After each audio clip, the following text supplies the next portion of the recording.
nimo, naa ba si Kristo sa imong kinabuhi karon? Naghari na ba si Kristo? Kung wala pa, karon ang imong takna, karon ang adlaw sa imong milagro, karon ang adlaw sa imong kaluwasan. Ayaw ipagahi imong kasing-kasing. Karong panahon na mo surrender kas Ginoo, dili tungod sa usa ka simbahan, dili tungod sa usa ka denominasyon, dili tungod sa usa ka sikta, apan tungod og alam ni Kristo. Amen. Tungod og alam ni Kristo, siya namatay para nimo. Human na siya nagbayad sa imong sala. Ang pangutana karon, andam ba kang mubayad para nimo? Unsa nga bayad, pastor? Kanang imong kinabuhi ibalik niya kay di na imo. Amen. Ignay mong abay, igsoon, ihatag sa Dios imong kinabuhi kay dili na imo. Pikpikay mo abay. Pikpikay mo abay, ihatag sa Ginoo kanang imong kinabuhi kay dili na imo. Amen. Dili ni ato. Ayaw tuguti nga ang yawa mo'y muguba sa imong kinabuhi. Muna nga nagwali mi sa nagalaylay mga dapit sa pagpasidaan sa mga tao nga mitras doon ang may panahon. Karon ang panahon nga mudangog tas Ginoo. Karon ang panahon nga magpasidungog tas Ginoo. Atong isugid sa atong babak nga si Jesus ang atong manuluwas, siya ang atong Ginoo. Igsoon, paminaw. Kamo diya mga batanon, akong ingon nga gihigugma mo pag-ayos Ginoo. Kamong tanan diri sa Purok 5, gihigugma mo pag-ayos sa Ginoo. Ayaw kumpiyansa sa imong kinabuhi. Ang pagbalik sa Ginoo sama sa kilap. Ingon po ng Bible, ang pagbalik ni Jesus sama sa kawatan. Kinsa ba'y kawatan nga mananghidaan sa imong balay? Nga mingon, sir, ma'am, unyang kadlawon, pwede bang manghawat ko sa imong balay? Walay kawatan nga mananghid. Apan ako mudasig kanimo, mintras wa pa'y kawatan ni sulod sa imong balay. Karon ang panahon mangandam ka. Siguradua nga andam ka pinaagi sa maayong relasyon sa Ginoo. Amen. Now, kinsa ba diri nga gibati sa ilang lawas na ibalatian? Pataas sa kamot kay maghimot ag pagampo karon ug ang Dios mag-ayo sa imong balatian. Now, manindog kang tanan mga batanon. Kamong tanan na diya, ikaw nga na sa imong balay. Ako mo challenge nimo kung naa kay gihambing sa imong lawas. Or bisan galing siguro gubot na kay mong kasing-kasing, naglipog na kaon sa imong desisyon karon ang adlaw sa imong milagro. Pwede ba tanan akong i-challenge mo ani diri sa tubangan kay mag-ampo ko ninyo katupon nga naay balatian, katong naay balatian kutob nga din kinsa man karon andam nga mosurrender sa Ginoo. Mauni ang oras sa imong milagro. Wala kay kalinaw mo panimalay. Praise your name, Lord Jesus.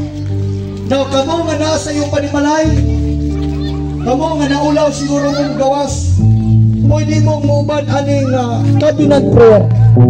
Buhaton nato ni sa kinasing-kasing. Usani sa mga pag-ampo diya sa pagpangandam. Abli yung kasing-kasing. Una-una karon ng Diyos nanulti kanimo pinagi siyang pulo. Instrumento lamang ko sa Diyos. Aron ikaw pasidaan, aron ikaw makapanganda. Ikaw karon nga nakadungog ani nga panawagan. Usani ka seryosong panawagan gikan sa mga bata, gikan sa mga batanon, mga ginikanan o mga senior citizen. Ang Bible nagsulti, kung ang imong ngalan di makaplagan sa libros kinabuhi, imong mabati ang hikap sa Santo Espiritu. Imong mabati ang labihan kada kong gugma sa Ginoo. Ang paggakus sa Dios sa imong kinabuhi. Ikaw karon pagkanton, wala ko na sayo nalulong na magkasabisyo. Ayaw tuguting ikaw kapusan sa bisyo. Paninkamot diya sa pagtuo. Ignan Ginoo nga Lord, gamit ako o sa bang akong kinabuhi. Ikaw di ka kausap sa pagalingon. Apan si Jesus makausap mo. Si Jesus makausap mo. Hallelujah. Now, ini ka po ng uban ini nga pagampo. Buhata sa kinasingkasing. Ayaw ka ulaw. Uban ka na kung ini nga pagampo. Langit nun nga mahal. Akong malikon, langit nun nga mahal. Akong malikon, langit nun nga mahal. Diyos na magagahom sa tanan. Akong gidawat ang imong mensahe karon. Ang imong pulong sa kaluwasan. Langit nga mahal. Salamat sa imong bugtong anak na sa Jesus. Sa Jesus nga namatay ibabaw sa cross. Sa Jesus nga ginubong ka banhaw. O buhay sa Jesus walay katapusan. Langit nun nga mahal. Karong oras na. Akong giangkon na ako nakasala kanimo. Ako makasasala. O dili ko kaluwas sa pagkalingon. Busa karong tapunon. Akong ginawat sa Jesus. Kansang Diyos. Na naglukat ka na ako. Nagluwas sa kong kinabuhi. Hikan sa tunglo sa sala. Ginoong Jesucristo. Ako kang ginawat. Ako kang giangkon. Na akong hari. Akong Diyos.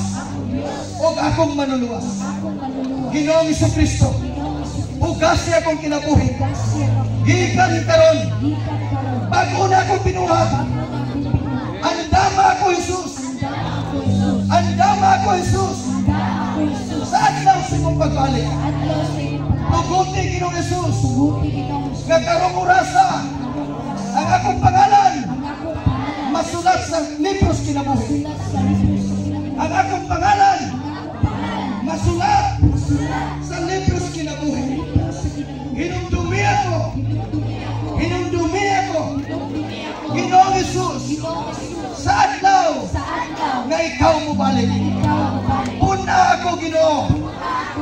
Sa imong banal na Espiritu. Puna ako kasing-kasing. Sa imong gugma. Sa imong grasya. Sa imong kalooy. Gikan karon. Imo na ako. O ikaw na nga akong Ginoo. Ikaw akong agalon. Alagaron ko ikaw. Alagaron ko ikaw. Sa tibok na akong kasing-kasing. Salamat, Ginoong Jesus. Sa imong kapasayuan. Salamat sa kinabuhi.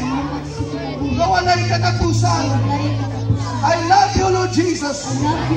Imo na kong giayo. Healthy na akong lawas. Giayo na kong imo. Sa tanang klaseng balatian. Sa akong lawas. Salamat, Lord Jesus. Salamat, Lord Jesus. Thank you, Lord Jesus. Amen. Say with me, thank you, Jesus. Ako gusto, thank you, Jesus. Thank you, Jesus. Thank you, Jesus. Amen, amen. Nangingin ka po nung ang puta sa naay balatian. Katong specific na naay debate